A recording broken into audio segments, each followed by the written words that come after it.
Excellent. And last question before we have to let you go. We talked a little bit about timeline, and you said investors should be ready to hang on to this for at least a decade to see that positive accumulation. But are there any other characteristics of investors that you think this ETF would be a good fit for? People who are looking more for growth or for value? Any thoughts there? Yeah,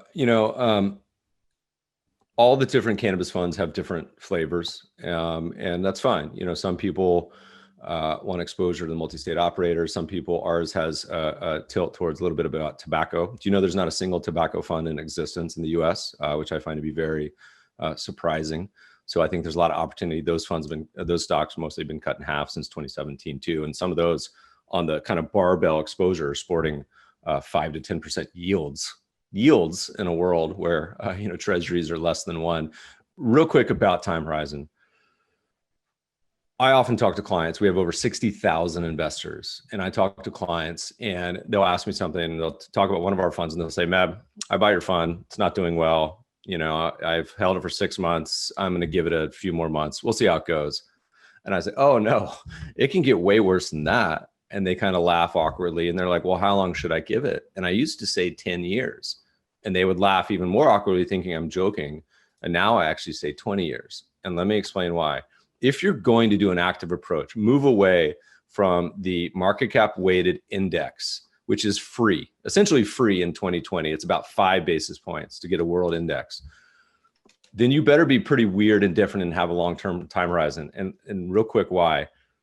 There's no more universally held belief in all of investing than stocks outperform bonds. I don't know a single person that doesn't believe that. However, you ask most people, how long would you be willing to give an asset underperforming? Most people said 2 to 3 years. And that's institutions too, by the way.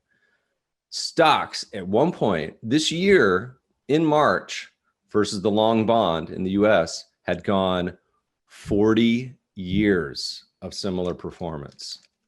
And that is insane if you think about it. Most people were expecting, oh no, I need my returns. I need them now.